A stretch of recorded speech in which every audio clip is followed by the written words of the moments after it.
अच्छा जी, question number 3 में we have अ कोन और एक हेमिस्फेयर है। ठीक है।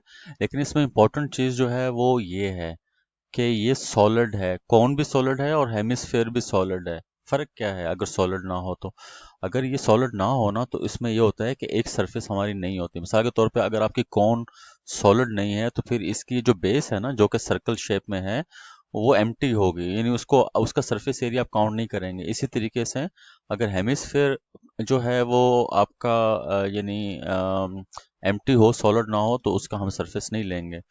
तो यहाँ पर दोनों सॉलिड हैं, मतलब हमने कर्व सरफेस भी लेना है ये वाला, और साथ में इसकी बेस भी लेनी है। इसी तरह ये कर्व सरफेस भी लेना है आपको, और साथ में इसकी ये बेस भी आएगी, दोनों आएंगे। तो क्वेश्चन क्या है? क्वेश्चन ये है कि the hemisphere has radius R, capital R, ये हमें बताया है इन्होंने। कोन का भी सारा कुछ दिया हुआ है। We need to calculate the total surface area of a कोन।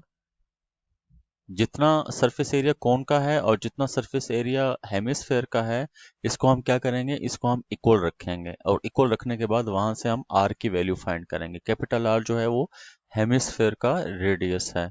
तो पहले हम ये करते हैं कि जी हम फार्मूला लिख लेते हैं। फार्मूले बहुत इंपॉर्टेंट है और आपको परेशान होने की जरूरत नहीं है कि जी फार्मूले याद नहीं होते। तो फार्मूले गिवन होते हैं, यहाँ पे देखें, ये आपको फार्मूले दिए हुए हैं, यहाँ से आप फार्मूला देख सकते हैं।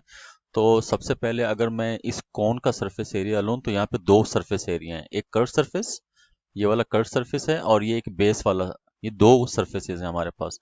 दोनों का अगर मैं एरिया लिखूं तो नीचे आपके पास है सर्कल है, और दूसरा जो है कर्व सरफेस आपका पाई आर एल है। एल जो है इसकी स्लांट हाइट है, is equal to, why I put it equal to, क्योंकि हमें यहाँ पे कंडीशन दी हुई है कि ये दोनों क्या हैं, इसका सरफेस एरिया और इसका सरफेस एरिया इक्वल है, तो यहाँ दरम्यान में इक्वल का साइन रखा है। अच्छा, अब हेमिस्फेयर पे आ जाएं। हेमिस्फेयर के लिए हमारे पास सर्कल ऊपर है, पाई आर स्क्वायर ले लेंगे। ठीक है। और कर्व सरफेस जो है, अगर हमारे पास कंप्लीट हेमिस्फेयर हो तो वो 4 पाई आर स्क्वायर उसका फार्मूला है। लेकिन चूंकि ये हेमिस्फेयर है ना, जब मैं इसको 2 पे डिवाइड करूंगा तो ये क्या बन जाएगा, 2 पाई आर स्क्वायर। ठीक है। तो इसके लिए सरफेस एरिया आ जाएगा 2 पाई कैपिटल आर स्क्वायर। अब आप देखें दोनों के रेडियस डिफरेंट हैं, यानी कोन का रेडियस 2.4 है और इसका जो रेडियस है हेमिस्फेयर का, उसका कैपिटल आर है। तो दोनों चुनके डिफरेंट है, इसलिए मैंने एक को स्मॉल रखा है, एक को कैपिटल रखा हुआ है। अच्छा, अब यहाँ से अगर हम देखें तो इन दोनों में we can take pi common from this one. ठीक है। पाई मैंने कॉमन ले लिया, तो जब पाई कॉमन ले लेंगे तो यहाँ से पाई हम हटा देते हैं। दोबारा लिख लेते हैं इसको। पाई चला गया आर एल, और यहाँ से पाई में कॉमन ले रहा हूँ, तो this will become R square plus 2 R square. ठीक है। पाई पाई कैंसिल हो गए। अब आर की वैल्यू पुट करें, हमारे पास कितनी वैल्यू आ रही है, 2.4 square plus 2.4 times 6.3 is equal to, और this will become 3 R square, R square plus 2 R square, 3 R square हो जाएगा। ठीक है। मुझे क्या करना है, मुझे आर की वैल्यू निकालनी है। तो पहले आप क्या करें, इनको कैलकुलेट करके 3 पे डिवाइड कर दे, फिर स्क्वायर रूट ले लें। तो मैं यहाँ से आर की वैल्यू स्क्वायर रूट के अंदर इस 3 को डिवाइड करें फर्स्ट ऑफ ऑल। तो 2.4 का स्क्वायर प्लस 2.4 टाइम्स 6.3, इसको डिवाइड कर दूंगा 3 पे। तो यहाँ से मेरे पास 2.638 के करीब मेरे पास आंसर आ जाएगा। ठीक है जी। अच्छा, इसका जो बी पार्ट है यहाँ पे लिख देते हैं 2.638। अब ये इसकी यूनिट हम ऊपर देखें सेंटीमीटर में था, सेंटीमीटर में है, तो आंसर के साथ आप उसकी यूनिट भी लगाएं, सेंटीमीटर। इसका बी पार्ट देखें। The diagram shows a solid cone with radius 7.6 and height 16 centimetre. ये आपको कौन दिया हुआ है, इसका रेडियस और हाइट दी हुई है। A cut is made parallel to the base to the cone, यानी आप क्या करते हैं, यहाँ से ना एक एक कट लगाते हैं इसको। जब आप कट लगाएंगे तो ज़ाहिर है कट जो है वो इस शेप में बनेगा ना, ऐसे कट लगेगा जब आप इसको काटेंगे। लेकिन आपने काटना ऐसा है कि इसके इस सरफेस के पैरेलल हो, यानी जो नीचे वाला है ना, इस सर्कल के पैरेलल आपने इसको काटना है। काटने के बाद आपके पास ये वाली शेप बच जाएगी, और ऊपर वाला जो है कोण अलहदा हो गया। यानी इसको अगर मैं इस तरह कर लूँ ना कि ये वाला कोण जो है, ये वाला, ये अलहदा हो गया, ठीक है, इससे अलहदा हो गया ये वाला कोण। ये मैंने अलहदा अलहदा कर लिया। अच्छा, फाइंड क्या करना है?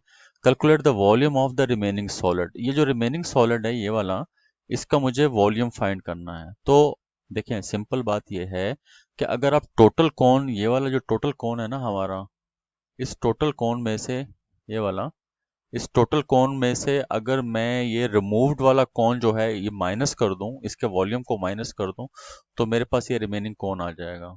ठीक है, तो पहले मैं क्या करूंगा, पहले मैं इस कोण का वॉल्यूम निकाल लूंगा। हमें पता है कि कोण का जो वॉल्यूम होता है वो 1/3 into base area. Base area हमारे पास सर्कल है तो πr² टाइम्स h। इसमें से मैंने माइनस करवा दिया जो रिमूव्ड कोण है। रिमूव्ड कोण हमारे पास 1/3, उसका भी सेम फार्मूला है, πr² टाइम्स h। तो अगर मैं यहाँ से इसको ले लूँ 1/3 पाई, इसका रेडियस जो है that is 7.6, 7.6, height is 16, minus 1/3 pi. अब इसका रेडियस हमें नहीं पता, यानी आप जब यहाँ से इसको कट करेंगे तो मुझे नहीं पता कि इसका रेडियस कितना है। तो all we need is to find the radius. यहाँ से मैं इसका रेडियस फाइंड करूंगा। हाइट मुझे पता है क्योंकि अगर यहाँ से यहाँ तक 12 है ना, टोटल 16 था, 16 हाइट है इसकी, और इसकी हाइट 12 है, तो इसका मतलब जो रिमूव्ड हुआ है उसकी हाइट जो है वो 4 होगी। ठीक है, तो मैं, हाइट तो 4 है, no problem for a height. Problem जो है वो रेडियस का है कि रेडियस कितना है। तो फिर हम इसका रेडियस कैसे फाइंड करेंगे, ये वाला रेडियस कैसे फाइंड होगा? इसको हम सिमिलरिटी से कर लेंगे। ठीक है, अगर आप देखें टोटल बड़ा वाला कोण और ये जो रिमूव्ड वाला कोण है, ये दोनों सिमिलर है ना, एक बड़ा कोण है एक छोटा कोण है। तो हम इनकी करस्पॉन्डिंग साइड्स देखते हैं क्या है। एक इनकी करस्पॉन्डिंग साइड जो है वो हाइट आ रही है। मतलब ये है कि अगर मैं छोटे वाले कोण की हाइट 4 लेता हूँ तो बड़े वाले कोण की हाइट जो है वो 16 है।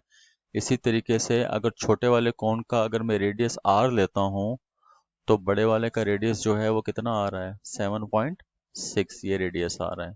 तो यहाँ से हम r की वैल्यू फाइंड कर लेते हैं। इसको क्रॉस मल्टीप्लाई करवा दें, वहां से r की वैल्यू फाइंड करें। ये आंसर आ जाएगा 1.9।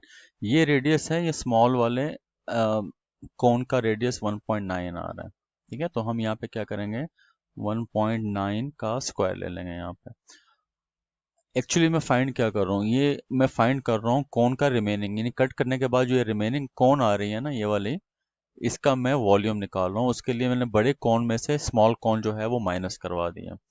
ठीक है, तो I can take common 1/3 pi. All you need is to use your calculator here. बस यहाँ पे आप अपना कैलकुलेटर यूज करें और इसकी वैल्यू फाइंड आउट करके देखें क्या आंसर आ रहा है आपके पास।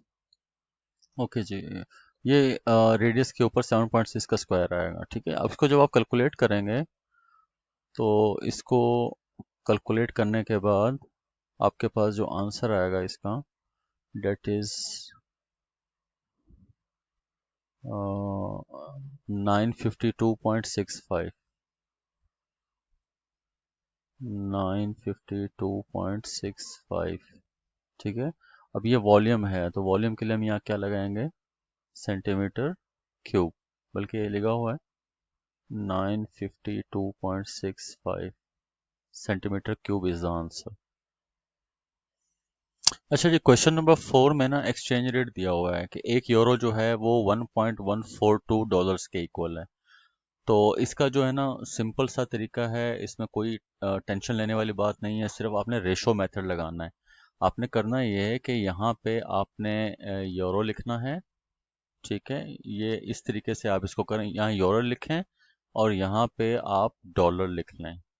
ठीक है, जो भी आपके डॉलर्स हैं यहाँ पे आप डॉलर्स लिख लें, यहाँ यूरो। अब यूरो कितना है, 1 है, और ये है 1.142, यानी ये आपका एक्सचेंज रेट है, ये आपने लिख लिया यहाँ पे। ठीक हो गया।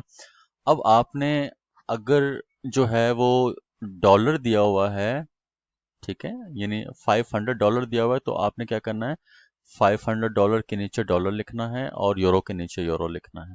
जहाँ चेंजेस $500 वो चेंज कर रहा है, तो आपने डॉलर के नीचे यहाँ पे 500 लिख दिया, ठीक है, और यूरो आपने फाइंड करना है तो यहाँ पे आपने x लगा दिया। अब आप इसको क्रॉस मल्टीप्लाई करवा दें और give your answer correct to the nearest euro, यानी डेसिमल में नहीं लेना, कंप्लीट लेना है आपने। तो आप इसको मल्टीप्लाई करवाएंगे तो 1.142 times x is equal to, और यहाँ से 500 हो जाएगा। इसको आप डिवाइड करवा दें to get the answer. 500 divide by 1.142, तो 437.8 आपका आंसर आ रहा है। लेकिन आपको चूंकि उन्होंने कहा है कि नियरेस्ट यूरो में बताना है, तो आपने इसको मतलब बिकॉज पॉइंट के बाद आपका 5 से बड़ा है ना, तो इसको 438 कर लो, तो 438 इज द आंसर, ठीक है। अच्छा जी, नेक्स्ट पार्ट के लिए सेकंड पार्ट में हमने ये करना है कि जो Johans buy a computer for $329.